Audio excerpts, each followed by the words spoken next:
God does not care about your money. I will tell you something.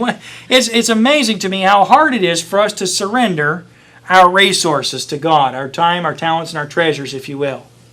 Let us tell you something.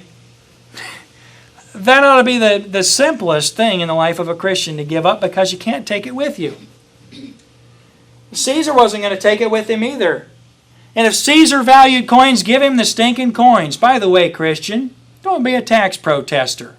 That's the biggest waste of the time of a Christian life. Listen, Pastor, do you like paying taxes? I'll tell you something. I really don't mind paying the taxes. I mind having to figure out how to file taxes. That's what's complicated to me. I have no objection to giving them the 30% or whatever it is. You say, Pastor, it's a waste of God's resources. God owns the cattle on the 1,000 hills. He's not threatened by my rendering unto Caesar.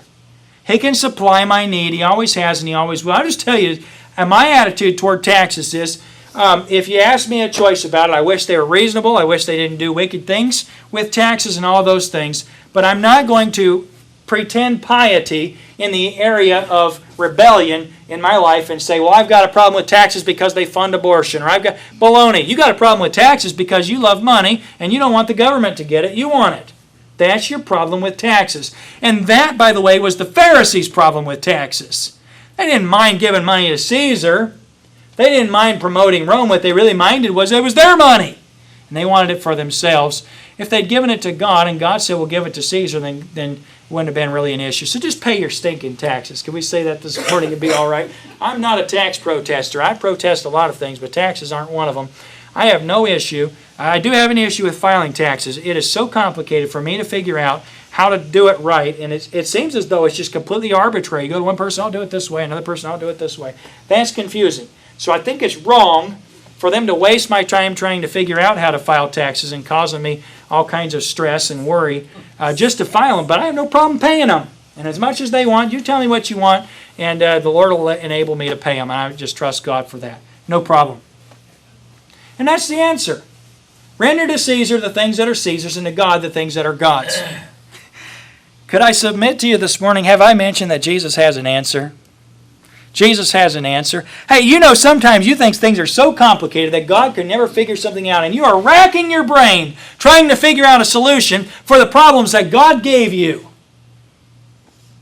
And I just want to tell you something, Christian. Jesus has some answers that are so simple, they're just completely profound. Here's the response of these individuals.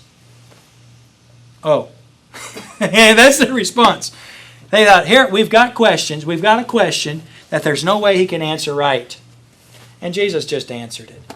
He answered it, first of all, by diagnosing them. He said, you're hypocrites. You're tempting me. You're pretenders. The fact of the matter is the thing that you're accusing me of is what you're guilty of. And He condemned their sin and answered their question. And then He goes on to say, the Bible says, when they heard these words, they marveled and left Him and went their way. Do you know how simple life would be if you would just look to Christ for answers with a different attitude? When they heard these words, they marveled and left Him and went their way. And here's the tragedy. The tragedy is that they left in rebellion. They came in rebellion and they left in rebellion. They came seeking an answer, but they weren't seeking an answer. They left having received an answer and having neglected or having rejected the answer. Christian, when God gives you truth, you're privileged. You're privileged that He gave it to you. But I'll tell you, you'll have a choice. You can leave with the attitude you came with, or you can leave having gotten an answer. Wouldn't it be wonderful if the Herodians looked over the Pharisees and said, guys, we've been wrong here. I've been wrong here, worshiping and following Caesar for my self-gain, my self-profit, when I should be living my life for God. Wouldn't it be wonderful if the Pharisees looked over the Herodians and said, guys, you know what, we're all wrong. Every one of us is wrong. And the attitude that we came with to tempt this innocent man, we despise, we look down on his ministry because he's reaching, he's seeking and saving the down and outers, the helpless, the people that are sinners and are wicked, and we ourselves are wicked, and we are conceived in sin. But they left just not knowing what to say because they'd been answered. If you think that God hasn't answered you, You've leveled an accusation against holy God in heaven. I'm speaking to the saved and the lost this morning.